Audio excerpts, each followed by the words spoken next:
हल्ला बोल। अब जैसे अंधभक्तों को लुलु मॉल ही याद आएगा, देश में बेरोजगारी की बात याद नहीं आएगी, देश में महंगाई की बात नहीं याद आएगी। अगर लुलु मॉल में नमाज पढ़ लिया गया तो आपको बड़ी दिक्कत हो जाती है। अंधभक्त वाला काम करते हैं। देश में नफरत के नाम पे नफरत फैलाने का काम किया आप लोगों ने। जनता को लिए रोटी कपड़ा मकान चाहिए, लेकिन आप लोगों ने देश की जनता को गुमराह करने का काम किया कि लुलु मॉल और ये चित्रा त्रिपाठी हल्ला बोल। क्या हल्ला बोल मतलब? अरे आप बताइए हल्ला। हाँ तो वही अंजना ओम कश्यप तो हल्ला बोल क्या हल्ला बोल?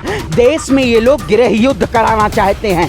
मीडिया का स्तर ऐसा गिर गया है। उत्तर प्रदेश के मुख्यमंत्री जी कुर्सी पे बैठे हैं यूसुफ जी के बगल में, गाड़ी पे चल रही है, लुलु मॉल का उद्घाटन हो रहा है, तब उनको नहीं मतलब दामाद चाहिए मुसलमान। शाहीन बाग में भी किया था उन्होंने। देश की जनता ने go back Anjana go back Anjana go back आज तक नारे लगाए थे। जैसे श्रीलंका में देखा होगा गो बैक गोटबाय। खबरें कैसे दिखाई जाती हैं कि देश की जनता ये नहीं हल्ला बोल, टीवी फूट जाती है अंजना ओम कश्यप जब आती हैं। अरे भाई योगी वोगी मत कहिए। अरे ढोंगी बोल, नहीं ढोंगी बोल। अरे नहीं ढोंगी आदित्यनाथ नहीं अमर्यादित नहीं तय कर। देखिए तय कुछ मतलब देश के उसमें मतलब आपने तय कर दिया है। मतलब नहीं तो देखिए, अरे तो सत्ता में तय करेगी तो उसको आवाज उठाने का हम काम करेंगे। ये सत्ता में जो उठाएंगे तो फंस जाएंगे, जेल जाएंगे। अरे भाई देखिए हम जेल से नहीं डरते हैं। आजाद भगत सिंह ने जेल से नहीं डरा। देश से हमें चाहिए कि प्रधानमंत्री जी 11 लाख रुपए लीजिए और पद से इस्तीफा दीजिए, क्योंकि आप देश के युवाओं को आप 11 लाख रुपए दे रहे हैं। द नेशन वाइज देश का नंबर 1 चैनल है।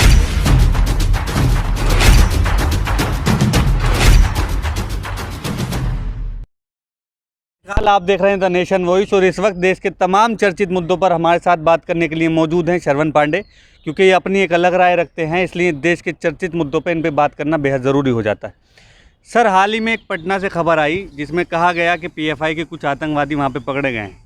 उनकी जो मतलब मंशा थी वो प्रधानमंत्री को नुकसान पहुँचाने की थी, लेकिन वहाँ के जो एसएसपी हैं उन्होंने एक अपने बयान से तहलका सा मचा दिया। उन्होंने कहा पीएफआई वैसे ही अपने लोगों को ट्रेनिंग देती थी जैसे आरएसएस देती है। इसे कैसे देखते हैं? देखिए उन्होंने सच कहा शायद भारतीय जनता पार्टी के, और सच को नहीं। देखिए जिस तरह से आरएसएस में ट्रेनिंग दी जाती है, आखिर आप बताइए, इससे पहले भी मोहन भागवत के कई बयान आए हैं, उन्होंने भी बयान दिया है। और आरएसएस के जरिए इस देश में आपने देखा होगा कि हिंदुओं तलवार ले लो, हिंदुओं ऐसे ऐसे अस्त्र ले लो कि जिससे देश में कई वो हो सकते हैं, कई तांडव हो सकता है। क्या भारतीय जनता पार्टी और जो आरएसएस ये देश को चला रहे हैं, ये कहीं ना कहीं देश के साथ घात करने का काम कर रहे हैं? ये लोग आज देश को क्या बचाना चाहते हैं? देश को बचाना नहीं चाहते हैं। एसएसपी जी देखिएगा, भारतीय जनता पार्टी की सरकार है, लेकिन उन्होंने निडर होके और आरएसएस के खिलाफ जो आरएसएस का जो खुलासा किया है, ये वाकई में वैसे देशभक्त और ऐसे नागरिक को सल्यूट है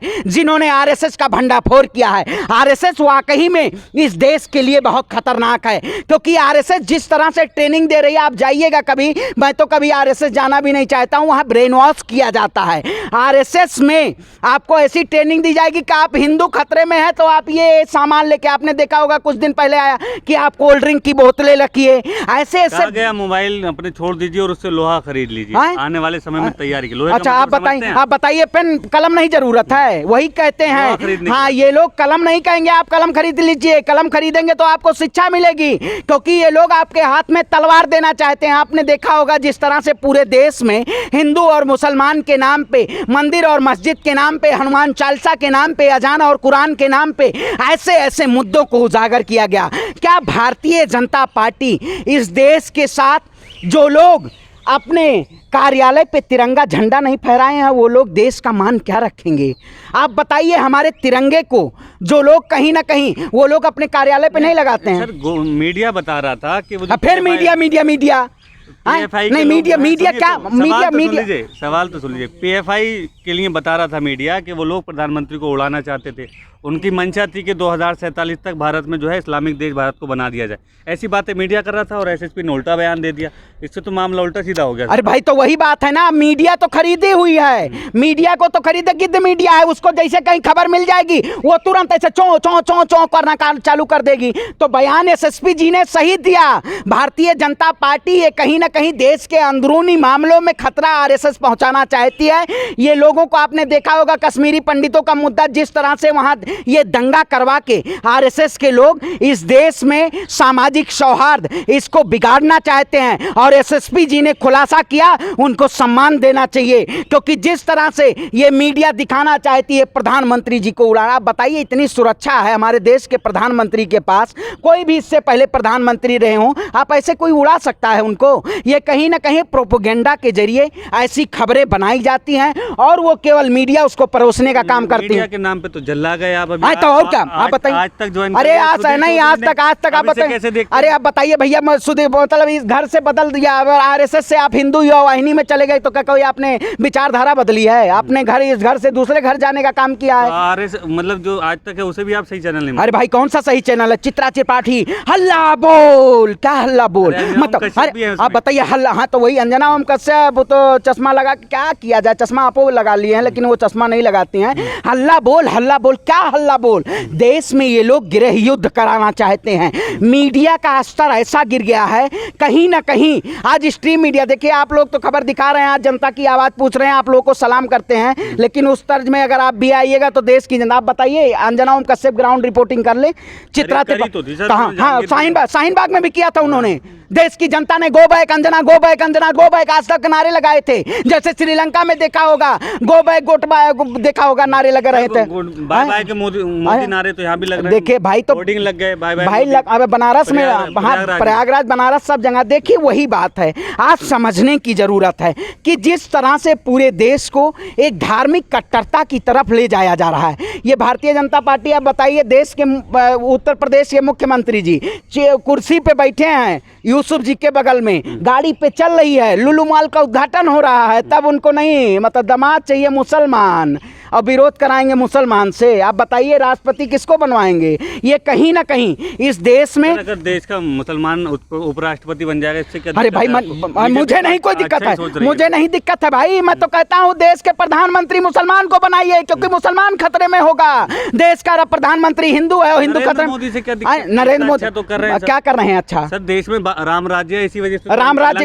अरे राम राज्य मैं कह रहा हूँ, देखिए तो आग लगनी थी भारत में, राम नहीं, देखिए पहले जब लंका का सर्वनाश होता है उसके बाद भारत का नंबर आता है, क्योंकि लंका में जिस तरह से उन्होंने एक अपने चंगुल में देश की जनता को, वहां को राष्ट्रवाद में जिस तरह से गुमराह करने का काम किया है, आपने देखा होगा। ये सरकार केवल नए नए शब्द लाती है, नए नए शब्द के जरिए ये सरकार लोगों को लुभावने का काम करती है और डराने का काम। हिसाब से अगला नंबर भारत का है। अरे भाई तो आप बताइए, एक कर्जे के देश में पूरा देश कर्जे में डूबा हुआ है। आज भारतीय की आर्थिक व्यवस्था पूरी चरमराई हुई है। वही हाल श्रीलंका का था। श्रीलंका को IMF कर्जा देने के लिए नहीं खड़ा हुआ है। सर, कर्जे का मसला नहीं है, यहाँ जनसंख्या का मसला। अच्छा, जनसंख्या का मतलब, इससे पहले जनसंख्या नहीं थी, मतलब भारतीय जनता पार्टी आई तो आप कुछ कर ना पाओ तो कह दो जनसंख्या पे ढींगरा फोड़ दो कि अब जनसंख्या। अरे देखिए, उत्तर प्रदेश के मुख्यमंत्री योगी आदित्यनाथ कह रहे हैं कि जो मूल लोग हैं यहाँ के, उनकी जनसंख्या नहीं बढ़ रही। अरे भाई योगी मत कहिए, अरे ढोंगी नहीं ढोंगी, ढोंगी आदित्यनाथ नहीं, अमर्यादित। अच्छा नहीं तय कर, देखिए तय कुछ मतलब देश के उसमें मतलब आपने तय कर दिया है, आप मतलब नहीं तो देखिए। अरे तो सत्ता में तय करेगी तो उसको आवाज उठाने का हम काम करेंगे। ये सत्ता में जो उठाएंगे तो फंस जाएंगे, जेल जाएंगे। अरे भाई देखिए, हम जेल से नहीं डरते हैं। आजाद भगत सिंह ने जेल से नहीं डरा, और मैं कहता हूं इन्होंने जिस तरह से इस देश के सामने जहर परोसने का काम किया है, ये कहीं ना कहीं सरकार। बात जनसंख्या की कर रहा हूं मैं, कह रहे हैं कि जो यहाँ के मूल लोग हैं उनकी समस्या नहीं बढ़ रही, दूसरे लोगों की बढ़ रही है, जो आने वाले वक्त में देश में अराजकता पैदा होगी। जिन आप बताइए, मेरे पिताजी 5 बच्चों को पालन पोषण किए, तब उनको जनसंख्या कानून नहीं। आज अपने बच्चे को, एक बच्चे को नहीं खिला पा रहे हैं तो कह रहे हैं मेरे पिताजी 5 बच्चों को पैदा किए थे तो आज एक बच्चे को हम नहीं खिला पा रहे हैं। इसका मतलब आपने कर्म सही नहीं किया ना। इस सरकार ने अगर कर्म सही किया होता तो आज देश की अर्थव्यवस्था इस हालत पे ना होती। यही सरकार कहती थी 5 ट्रिलियन इकोनॉमी की बात करती थी, और यही सरकार बहुत सारी ऐसे योजनाओं के जरिए इस देश के सामने मैनिफेस्टो जारी करने का काम किया। लेकिन आज जो संसद में जो ये शब्दों पे लगाम लगाई गई है, ये कहीं ना कहीं देश के लोकतंत्र पे लगाम लगाई गई है। देखिए, मैं वही कह रहा हूं ना, आपस में बस यही ऐसे लड़ाते रहिए कि इस्लामिक कंट्री बनेगी, हिंदुत्व कंट्री बनेगी। भाई भारत धर्मनिरपेक्ष राष्ट्र है, उसी में खुशहाल है, भारत धर्मनिरपेक्ष ही राष्ट्र रहेगा। ये भारतीय जनता पार्टी के जैसे इनके बहकावे में गुमराह मत होइए। देश की जनता को ये गुमराह करना चाहते हैं। अगर आप गुमराह होंगे तो कहीं ना कहीं ये अपना फायदा उठाएगी। कोई ना इस्लामिक राष्ट्र बन रहा है, ना हिंदू राष्ट्र बन रहा है, ये भारत एक धर्मनिरपेक्ष राष्ट्र है और यहाँ अभिव्यक्ति की स्वतंत्रता है। अगर सरकार हमारी आवाज पे गुलाम और लगाम लगाने का काम करेगी तो हम कह देना चाहते हैं उसको मुंहतोड़ जवाब देने का काम करेंगे। मैं वही कहता हूं, आप असुद्दीन ओवैसी की बात कर रहे हैं, इधर मोहन भागवत और सरकार की बात कर रहे हैं। नागपुर की नारंगी, हैदराबाद की बिरयानी दोनों देश के लिए हानिकारक है, चाहे मुसलमान की बात हो चाहे हिंदू की बात हो। आपके हिसाब से क्या समस्या है देश की? देखिए, मेरे हिसाब से समस्या है कि अगर रोजगार और ऐसे कई सारे मुद्दे इन पे तो बात ही नहीं कर रहे हैं। हाँ, तो अगर काम के मुद्दे नहीं है, ऐसे संबंध। देखिए, आप बताइए, अब वही बात है, जब सत्ता में जब आपके ऊपर चंगुल ईडी का, सीबीआई का, आपने देखा होगा महाराष्ट्र में ईडी सीबीआई पता नहीं कौन कौन से ऐसे तंत्र लाए गए हैं। वो तो तंत्र गलत लोगों के लिए है। गलत कौन से गलत लोगों के लिए? सही होते तो नहीं जाते। नहीं, देखिए कौन से, अच्छा डर है। आप बताइए, स्वतंत्र प्रत्यार क्या करेंगे तो आप जुबेर की गिरफ्तारी करेंगे, आप बताइए, लेकिन वहीं किसी और जुबेर को तो जमानत दे। अरे जमानत बताइए, इतने देर में जो गिरफ्तारी वक्तिया तौर पे कर। देखिए, असली पत्रकारिता को आप सलाखों के पीछे रखना चाहते हैं और नकली पत्रकारिता को आप सामने, जनता के सामने प्रदर्शित करना चाहते हैं। अंधभक्त तो अंधभक्त, आप बताइए, अंधभक्ति यही होती है कि आपको दिखाई नहीं देता। चश्मा लगाए हैं आप, आपको दिखाई नहीं दे रहा है कि देश की क्या हालत है, देश में कैसी परिस्थिति है, कैसे दिखाई जाती है कि देश की जनता ये नहीं हल्ला बोल। टीबी फूट जाती है अंजना ओम कश्यप जब आती हैं टीबी में, ऐसे लगता है भाई पूरा देश दहाड़ रही है। अरे करोड़ों करोड़ों माल मिल रहा है आज तक को। अच्छा, देश के नंबर 1 मैं कह देता हूं कि ये क्या बोल रहे हैं, न्यूज़मेट और द नेशन वाइज देश का नंबर 1 चैनल है। अच्छा, एक सवाल है आपसे लास्ट में, नरेंद्र मोदी जी से इतना क्या मसला है आपको, जो कुछ भी वो करें तो आपको दिक्कत होती है? क्यों? मोदी जी आपके घर के हैं। अरे देश के प्रधानमंत्री तो सवाल, प्रधानमंत्री तो देश के प्रधानमंत्री हैं तो सवाल उनसे पूछेंगे ना। आखिर मैं जाऊंगा किससे? मुगलों से सवाल पूछने? आपने तो मुगलों की विरासत पे चल रहे हैं, उस पर राजनीति कर रहे हैं और आपको मुगल ही बुरे लग रहे थे।